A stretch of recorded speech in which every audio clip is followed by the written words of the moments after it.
friends. I hope you're having a great day.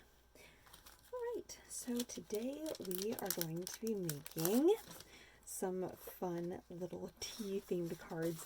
So I had a request from a customer to make something tea themed, and I've been thinking about it, and I had this cute set I think I got from Hero Arts. It's really adorable. All these little animals, and they're drinking tea and doing little tea things. So I got a little hedgehog, and he's drinking a cup of tea. So how we're going to put the cards together is we're going to, and then I have these little, these little teapots, and they're stamped on this piece of paper here and here. So what we're going to do is we're going to build this card, and there are a couple different ways that you can do it. So you can start out, if you're happy with the arrangement of your teapots, if they're straight enough for you, you can just trim that so there's like 3 and 2, because I think I can only get 5 on a piece of paper. Okay. And then on this other piece, you have a couple extra, and this is your tea-rific, which I thought was really cute. And you're going to trim off those other couple too. Okay, so then I've given you some layering pieces here, and so what you can do is you can go ahead and you can paste that on there. Another idea is you can cut up your teapots and spread them apart a little bit and do like, you make them even kind of wonky a little bit, or you can line them up and then trim your turquoise piece down. I'm going to go ahead and just glue that. I'm just going to go ahead and paste that directly onto my piece of light blue or turquoise, whatever you want to color that paper. The stamp color uses the tumbled glass distress ink color. It's perfect. It matches nicely with this background. I know the teapots are kind of hard to see from far away, but they're very cute. I guarantee you they are quite adorable. Okay, so once you've laid that down and you've given yourself a nice little even border on all 3 sides, you're going to go ahead and trim that so that it's nice and even on the 4th side. Okay, so you have a layering piece. All right, you do the same thing with a little 2. All right, and I've actually realized I've given you more than you need of the blue piece because I thought you might need a whole other piece for that, but you really don't. So you can use that for something else, or we can use it later. We'll get there, I'm sure. Okay, so now, again, lining it up so you have the even amount of space on all 3 sides, and you're going to trim that. Okay, so now we have the second little piece. All right, so now on our piece here, I've not glued anything down, except for those little pieces onto the teapot's layering pieces. So we're going to do kind of a left and right kind of a thing like that. Okay. So then we have your tea-rific. Aha, that's what this is for. You're going to layer that on here. I knew past Elli knew what she was doing. Sometimes she doesn't. Taylor, when I mess up, and I'm like, oh shoot, I messed up. Taylor's like, aha, past Elli strikes again. It's like my villain. It's kind of funny. We joke. All right, so then we have, this is your tea-rific. And I'm going to kind of arrange this in a way where you have kind of like this kind of staircase kind of a thing. It doesn't necessarily need to be an even staircase, but that's going to kind of make it kind of even and nice for my eyes to kind of make that kind of balanced. I guess if you wanted to, you can also go like this. So you can kind of decide which way is best for you. I think I'm actually going to do that. I think I like that a little bit more.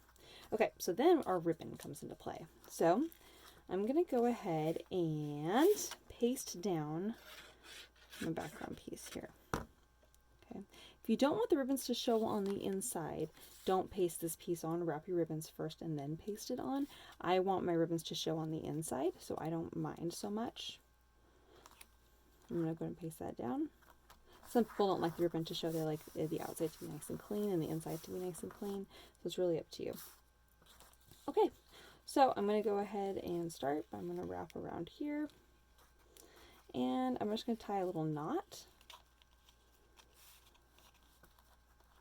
Very small. If you tie it tight and then you twist your paper a little bit, it's less likely that your little strings will move on you. I'm not going to say I'm going to guarantee they won't move on you. I say it's less likely. So pull it tight, and you can kind of, and for your paper to bow, and then like, you know, if it's bowing a little bit like that where it's bent, and then you can kind of pull it flat a little bit, and I'll keep it nice and tight. I'm going to trim that off. Okay, and now I'm going to do one at the top. Same idea. Now I'm going to keep the knots in the place of where I had decided I was going to lay those pieces down. Okay, now if you find that you glue them in the wrong spot or tie them in the wrong spot, you can scoot them over because they are not glued in place or anything like that. I have some little extra here. I might do something with that a little bit. Okay. Oh, and now I'm going to trim my little tails as short as I possibly can on that twine there. All right, so now we have this. The little knots are, little tails on those little knots are as short as possible. Okay, and if your paper's bowed a little bit, you can kind of pull it like that so that it's nice and flat. All right, so now we're going to go ahead and glue on our little tea pieces. So you can decide if you want the 3 teapots at the bottom and the 2 at the top, or where you want to lay those down. So I'm going to go ahead and apply some glue here, and I'm going to go ahead and just stick that in place. I decided apparently I'm doing the 3 teapots at the bottom.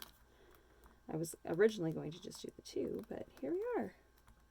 All right, so I'm going to go ahead and just hold that in place for about 10 seconds.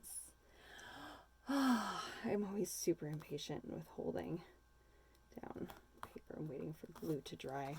I'm like notorious for it. I'm also notorious for not being patient for marshmallows to cook.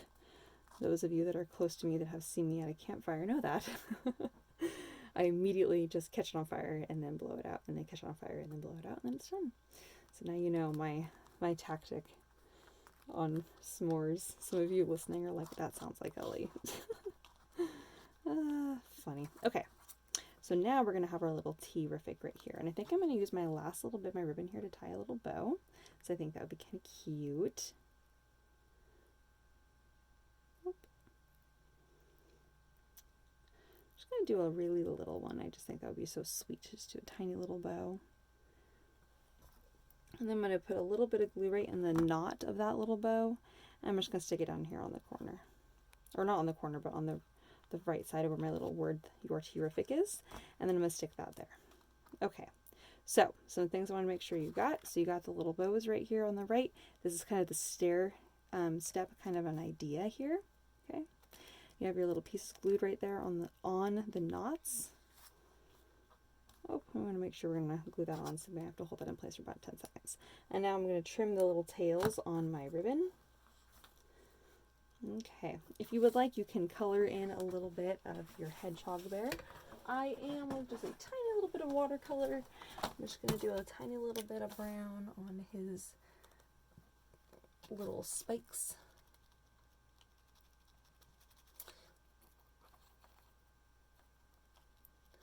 All right.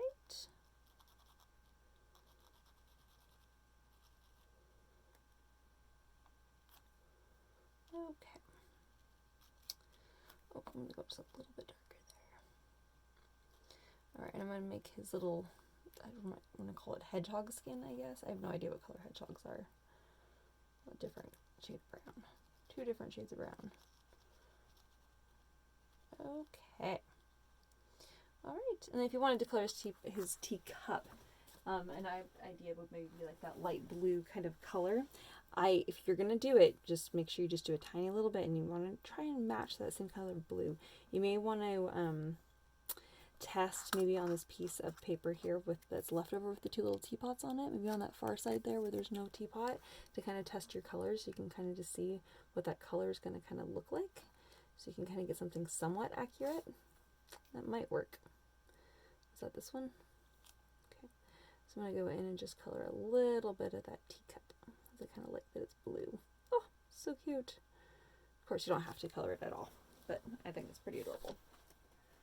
Alright, now to finish it off with the little teapots we have left over here, I'm just going to do a single little slice, and just so they're individual little guys there, and those are going to go on the inside.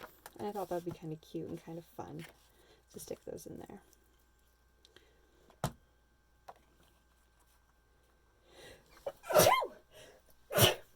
Excuse me. And you can do like one top and bottom or something like that. I think I will, because I think that'd be kind of cute. Another thing you can do is you can do 2 in the top and the middle. That would be kind of fun too. Alright, you guys, so there is card number 1. Your tea-rific. Oh, so cute. And tea-themed. Yay! On to the next one.